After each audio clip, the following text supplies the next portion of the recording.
भारत से सीमा विवाद के बीच नेपाल अब भारतीय सेना में गोरखा सैनिकों के भर्ती को लेकर किए गए समझौते की समीक्षा करने जा रहा है।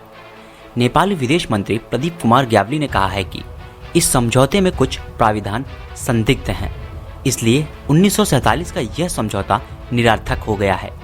नेपाल में पहले भी गोरखाओं के भारतीय सेना में शामिल होने पर रोक की मांग उठ चुकी है।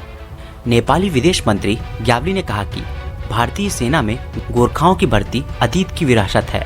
नेपाली युवकों के विदेश जाने के लिए यह पहली खिड़की थी। इसने अतीत के समय से बहुत सारी नौकरियां पैदा की, लेकिन बदले हुए संदर्भ में कुछ प्राविधान संदिग्ध हैं। उन्होंने यह भी कहा कि 1947 का त्रिपक्षीय समझौता निरर्थक हो गया है, यानी कि इसका कोई अर्थ नहीं, जो कि अपने आप में बहुत बड़े शब्द हैं। जैसा कि मैंने पहले भी कहा था कि दोनों देशों के नेताओं द्वारा ही भारत और नेपाल के लोगों के बीच में करवाहट पैदा की जा रही, जिसका सिर्फ और सिर्फ राजनीतिक फायदा उठाया जाएगा, जिसमें दोनों तरफ के पॉलिटिशियंस इन्वॉल्व हैं इन पुराने बेहतरीन मैत्री संबंध को तोड़ने के लिए। कम्युनिस्ट पार्टी ऑफ नेपाल के नेता विक्रम चंद्र ने पहले भी नेपाल सरकार से अपील करते हुए कहा था कि गोरखा नागरिकों को भारतीय सेना का हिस्सा बनने से रोका जाए। उन्होंने कहा कि चीन से विवाद के बीच भारत नेपाली गोरखाओं को सीमा पर तैनात करना चाहता है। नेपाल एक स्वतंत्र देश है और एक देश की सेना में काम करने वाले युवक का इस्तेमाल दूसरे देशों के खिलाफ नहीं किया जाना चाहिए। यह नेपाल की विदेश नीति के खिलाफ है। उनके इस वाक्य का मतलब यही था कि इससे चीन और नेपाल के संबंध खराब होंगे। यानी मोटे मोटे तौर पर देखा जाए तो उनका कहना यही था कि इससे चीन नाराज हो सकता है। गोरखा सैनिकों का सेना में एक अलग ही महत्व है।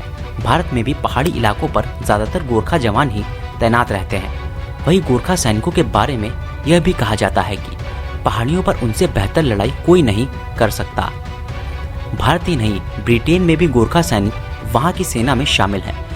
हाल ही में IAM ने 3 नेपाली नागरिकों को ट्रेनिंग पूरी होने के बाद कमीशन दिया है। नेपाली गोरखाओं का भारतीय सेना में शामिल होना किसी मुश्किल की बात नहीं है, जबकि ये कदम ये दर्शाता है कि भारत को नेपाली गोरखाओं पर 100% विश्वास है, जिसके तहत ही उन्हें भारतीय सेना में शामिल किया जाता है। क्योंकि सेना अपने आप में अहम जगह है, वहाँ हर कोई ऐसे ही नहीं जा सकता, और किसी दूसरे देश के सैनिक को अपनी सेना में शामिल करना ये दर्शाता है कि उस देश के नागरिकों पर विश्वास 100% है। और सेना अपने आप में एक अहम रोल है, जिसमें अगर एक भी इंफॉर्मेशन लीक होती है तो बहुत बड़ा खतरा है।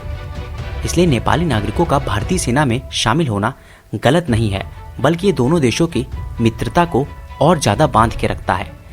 लेकिन अब नेपाल अगर चीन का हित देखते हुए भारत में गोरखा सैनिकों की भर्ती नहीं होना देना चाहता, तो इससे दोनों देशों की मित्रता पर 100% असर पड़ने वाले हैं। हाल में ये भी देखा गया है कि नेपाल की उरी सरकार लगातार आक्रामक रही है, जो कि भारत की तमाम गतिविधियों पर रही है, और उसी क्रम में इसे भी देखा जा रहा है। गोरखाओं की बहादुरी के किस्से यूं तो दुनिया भर में प्रसिद्ध हैं, लेकिन भारत के पूर्व सेनाध्यक्ष सैम मनेकशॉ, जो खुद गोरखा रेजिमेंट से ही थे, वे इसके बारे में अक्सर कहते रहते थे कि अगर कोई यह बोल दे कि वह मौत से नहीं डरता, तो या तो वो झूठ बोल रहा है या तो वो गोरखा है। 1815 से लेकर आज तक नेपाली गोरखाओं का भारतीय सेना के साथ अभूतपूर्व संबंध है।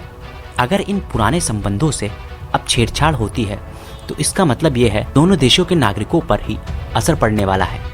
बहुत से नेपाली नागरिक हैं जो कि भारत में काम करते हैं, और बहुत से भारतीय नागरिक भी हैं जो नेपाल में काम करते हैं। दोनों ही देशों के नागरिक बिना रोक टोक एक दूसरे की सीमा में जा सकते हैं, मानो पूरा भारत नेपाल का हो और पूरा नेपाल भारत का। यानी कि इस तरह की दोस्ती दुनिया के नक्शे में आज तक किसी भी देशों के दरमियान नहीं है। और इन दोस्ती को तोड़ना तो बहुत आसान है, पर इसे जोड़ना और इतने पुराने समय से बना कर रखना बहुत बड़ी बात थी। लेकिन अगर नेपाल की सरकार और भारत की सरकार इस पर सही कदम नहीं उठाती, तो ये पुरानी दोस्ती चरमरा कर टूट रही है। और इसमें हाल में ही कई कदम नेपाल की सरकार की तरफ से भी उठाए गए हैं। गोरखा सैनिक जंग के मैदान में खुखरी की सहायता से ही दुश्मनों पर भारी पड़ते हैं। यह एक तेज धार वाली कटार होती है जो हर गोरखा सैनिक के पास हमेशा होती है। यह हथियार उन्हें ट्रेनिंग के बाद दिए जाते हैं, जिसका उपयोग वे युद्ध कला में दुश्मनों के खिलाफ करते हैं।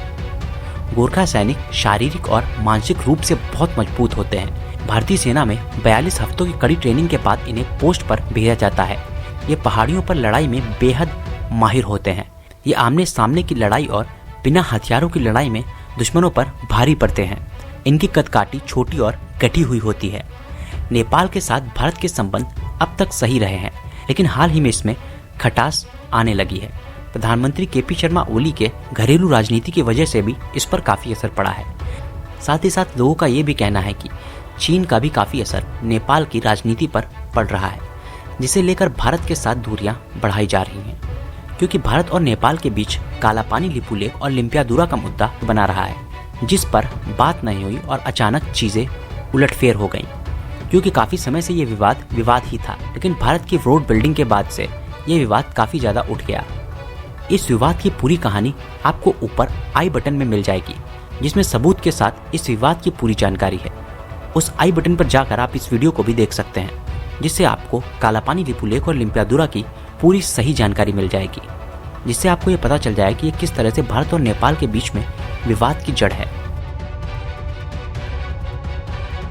देख रहे सभी लोगों से अपील करना चाहूँगा कि भारत और नेपाल के संबंधों को यूं बिगड़ने ना दें। भारत और नेपाल में रह रहे नागरिक अपने अपने देशों की सत्ता से सवाल करें और रिश्तों को बिगाड़ने की जगह संवारने पर काम करें, क्योंकि इससे अंततः सिर्फ और सिर्फ लोगों का ही नुकसान है। तो आपको क्या लगता है कि नेपाल को चीन के साथ ही सिर्फ संबंध रखने चाहिए और भारत से संबंधों को दूर कर लेना चाहिए, या फिर नेपाल को एक भारत के साथ और चीन के साथ बराबरी से संबंध रखने चाहिए, जिसकी दिशा में दोनों ही देशों को ठीक से काम करना चाहिए? कमेंट बॉक्स में लिखकर हमें ज़रूर बताएं। वीडियो अच्छा लगा तो इसे लाइक कीजिए, चैनल को सब्सक्राइब नहीं किया तो इसे सब्सक्राइब कीजिए, साथ में बेल का आइकन ज़रूर दबाएं ताकि लेटेस्ट अपडेट आपको मिलते रहें।